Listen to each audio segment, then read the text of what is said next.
जय महाकाल काली। सुप्रभातम। आप सभी का कल्याण हो। आज इंस्टाग्राम पे मेरा लाइव आने का सेकंड है। आज गुरु कृपा और महाकाल काली की कृपा से इस वीडियो के माध्यम से जो संकल्प विधान मैं बताऊंगा 99% साधक भाइयों को या जो घर में सामान्य पूजा पाठ करते हैं, ये संकल्प विधान यदि पूजन प्रारंभ करने से पहले आप फॉलो करें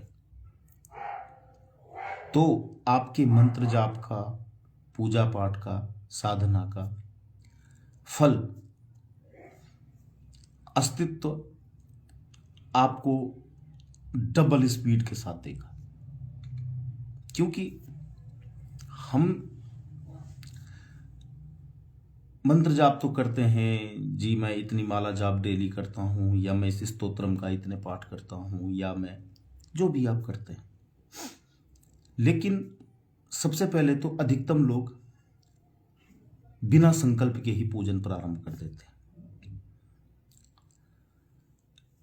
दोस्तों, संकल्प का मतलब होता है कि आप जिस भी इष्ट की पूजा कर रहे हैं या मंत्र जाप कर रहे हैं,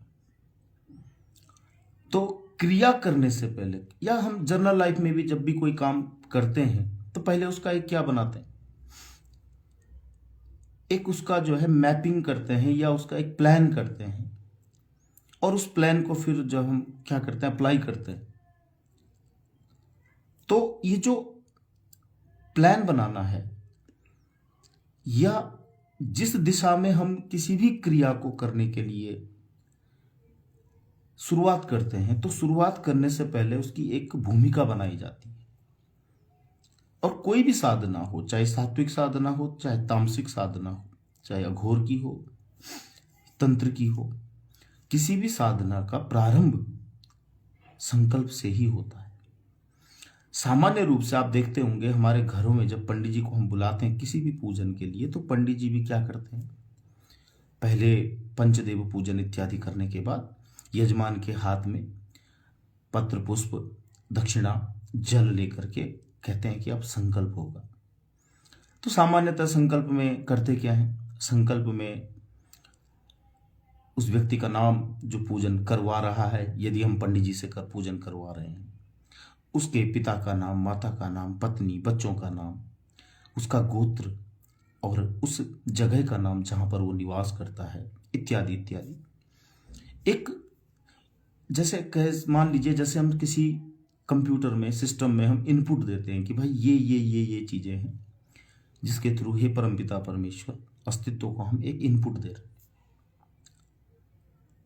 लेकिन इस वीडियो में जो विधि मैं आपको बताने वाला हूं, आप यकीन मानिए यदि आप ऐसा कहीं करके संकल्प इस तरह से अगर बोलेंगे जो मैं आपको बताऊंगा अभी, तो आपका जो संकल्प है वो संकल्प इतना तीव्र होगा और इतना इफेक्टिव होगा कि जो भी आप जाप पूजन करते हैं उसका फल और उसका रिवर्ट अस्तित्व परमात्मा परमेश्वर के द्वारा आपको शीघ्र मिलेगा। तो अब वो विधान क्या है दोस्तों? सामान्यतः जैसा मैंने अभी बताया कि संकल्प में सामान्यतः इस तरह से संकल्प का विधान अक्सर हमको पुस्तकों में भी देखने को मिलता है, लेकिन महाकाल काली की कृपा से और गुरु कृपा से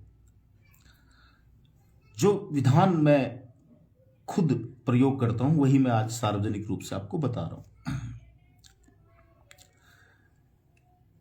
संकल्प का यह विधान बड़ा सरल है, इसमें कोई हटके कोई चीज नहीं है, लेकिन बस केवल शब्दों का फेर है, भावों का फेर है। भाव हमारा भाव पक्ष कैसा बने कि हमें हर तरफ से कुछ शब्दों में बहुत कुछ मिल जाए।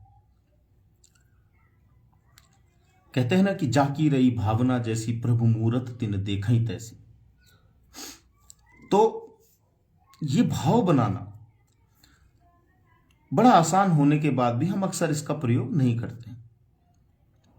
तो करना क्या है, जो भी आप पूजन करते हैं व्यक्तिगत, चाहे मंत्र जाप कर रहे हैं आप, कोई सिद्धि कर रहे हैं, कुछ भी, तो सामान्य रूप से जैसे मैंने कहा हमारे सनातन में चाहे तंत्र पूजा हो, वैदिक पूजा हो, तो पंचदेव पूजन का विधान हर जगह है, जिसमें सर्वप्रथम गणेश जी का पूजन किया जाता है, आह्वान किया जाता है।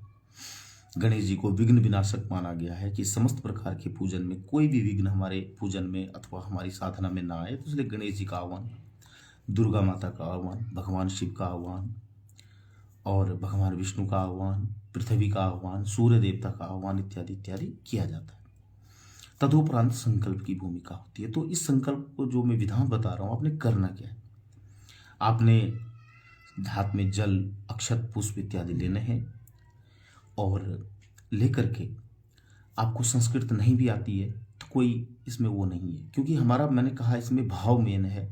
शब्द चाहे हिंदी में बोले जाए, चाहे संस्कृत में बोले जाएं, चाहे इंग्लिश में बोले जाएं, अथवा जो भी आपकी क्षेत्रीय भाषा है उसमें बोले जाए, उससे कोई प्रभाव नहीं पड़ता है।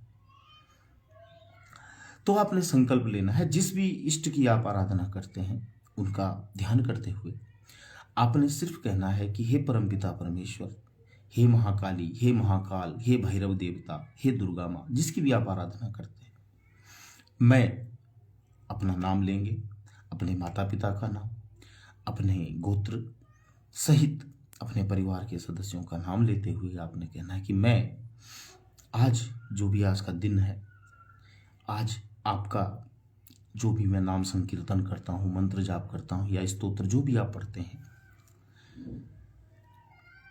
मेरे साथ जुड़े हुए, मेरे जीवन में जुड़े हुए, जो भी मेरे जीवन में जुड़े हुए लोग हैं, चाहे आपके माता पिता, भाई बहन, बंधु, रिश्तेदार, आपका बॉस, आपके ऑफिस में काम करने वाले आपके कुलीग्स, आपके व्यापार में जुड़े हुए लोग, जो भी आपके साथ कनेक्टेड है, जिनसे आप व्यवहार कर रहे हैं, लोक व्यवहार कर रहे हैं, हे परमपिता परमेश्वर, सबको, सबका कल्याण हो, सबकी बुद्धि निर्मल हो, सबके कार्य बने, सबके जीवन में प्रसन्नता आए, सबके जीवन में आनंद आए, सबके जीवन में यश, धन, सुख, सुविधा, स्वास्थ्य, सब कुछ उत्तम हो। क्योंकि हे परमपिता परमेश्वर, मेरे आसपास से मुझसे जुड़े हुए लोगों का जब कल्याण होगा, कल्याण उनको मिलेगा, तो निश्चित रूप से मेरे जीवन में भी कल्याण अपने आप स्वयमेव हो जाएगा। अब आप इसको प्रैक्टिकली देखिए। आपने ये संकल्प लिया, आपने सबके सुख की कामना करी, सर्वे भवन्तु सुखिनः सर्वे सन्तु निरामया। आपके आसपास के जो भी लोग हैं, वो चाहे आपका दूध वाला हो, आपका सब्जी वाला हो, आपका राशन वाला हो, आपका सीए हो, आपके नौकर हो, आपके घर में ड्राइवर हो, कुछ भी, जो भी आपसे कनेक्टेड है, आपने सबके शुभ और मंगल की कामना के साथ परमात्मा से प्रार्थना करी, संकल्प लिया। इसका रिजल्ट क्या होगा? हम क्या करते हैं, हम संकल्प में बस हे परमात्मा प्रमोशन हो जाए, हे परमात्मा मैं केस हार रहा हूं, मेरा केस जीत जाऊं, हे परमात्मा मैं इतना पढ़ रहा हूं, मेहनत का फल नहीं मिल रहा, फल मिल जाए। यानी कि आप नेगेटिव जो अफर्मेशन है उनका यूज करते हैं। तो ये कितनी प्यारी अफर्मेशन है। आपने सबका कल्याण, आपका जो टीचर है, जो आपको पढ़ाता है, आपके जो भी आपसे कनेक्टेड है, आपने सबकी निर्मल बुद्धि, निर्मल मन, अच्छा स्वास्थ्य, अच्छा धन, संपदा, ऐश्वर्य, प्रभाव, सब कुछ आपने सबके कल्याण की भावना से आपने परमात्मा से प्रार्थना करी। अब सपोज परमात्मा ने हमारी सुन ली, हमारा जो बॉस है उसकी बुद्धि निर्मल हो गई, हमारा जो बॉस है जिसके अंडर में हम काम करते हैं, उसका हमारे प्रति सोचने का तरीका बदल जाएगा जब बुद्धि निर्मल है, उसका काम, क्रोध, लोभ, मोह शांत हो जाएगा। यानी कि हमारे जो कनेक्टेड लोग हैं, जब वो प्रसन्न हो जाएंगे तो आपके जीवन में अप्रसन्नता कैसे आ सकती है, हमारे जीवन में नेगेटिविटी कैसे आ सकती है? बड़ा सरल है। इसमें हमें कुछ भी हमने क्या किया, शब्दों का चयन बदल दिया बस। और ये भाव, इस भाव से यदि हम रोज अपना पूजन, अपना मंत्र जाप करें, तो आप देखेंगे कि आपके अंदर भी, हमारी अंतर चेतना में भी, हमारी बुद्धि में भी, बाबा तुलसीदास ने रामचरितमानस में कहा है, सुमति कुमति सबके उर रहाई। सद्बुद्धि और दुर्बुद्धि ये सबके उर में रहती है, सबके हृदय में रहती है। लेकिन जहां सुमति तहां संपत्ति नाना, जहां कुमति तहां विपत्ति निधाना। यानी कि जहां पॉजिटिव सोच है, जहां सुमति है, पॉजिटिव हमारा एटीट्यूड है, तो वहां संपत्ति नाना, यानी कि हर प्रकार का सुख प्राप्त हो जाएगा। और जहां कुमति तहां विपत्ति निधाना, जहां हमारे अंदर दुर्विचार, कुविचार, नेगेटिव थॉट्स, किसी के बारे में उल्टा नेगेटिव आ गया, तो क्या होएगा? हमारे साथ भी अस्तित्व वही देगा। तो कितने प्यारे अफर्मेशन है ये मैं रोज फॉलो करता हूं। चाहे मैं किसी क्लाइंट की पूजा करता हूं, तो मैं उस क्लाइंट का ध्यान करते हुए यही प्रार्थना करता हूं परमपिता परमेश्वर से कि हे महाकाल काली, मेरे क्लाइंट के जीवन में जितने भी लोग जुड़े हुए हैं, जो भी उसके कार्य के उसमें जो संगठन है उसका, एक जो उसकी एसोसिएशन है, जिस समाज में वो रहता है, सभी लोगों का भला हो, सभी लोगों का कल्याण हो, तो मेरे क्लाइंट का भी कल्याण निश्चित रूप से होएगा। तो ये भाव हम सामान्य पूजन में आप और हम सभी ला के देखें, आप करें, और इसका जो भी आपको उसके बाद अनुभव हो तो आप साझा करें, चाहे मुझे मैसेज करें, आप मुझे अपने विचार बताएं, मुझे अच्छा लगेगा। और ऐसे ही महाकाल काली और गुरु कृपा से जो भी विचार और जो भी कोई सूत्र मेरे हृदय में, मेरे मन में, मेरी बुद्धि में शुभ विचार उतरेगा, वो मैं आपके साथ ऐसे ही साझा करता रहूँगा। तो आशा है आप ये करके देखेंगे और करने के बाद आप अपने अनुभव मुझे शेयर करेंगे। तब तक के लिए जय महाकाल काली, जय माता दी। आप सभी का दिन शुभ हो। जय महाकाल।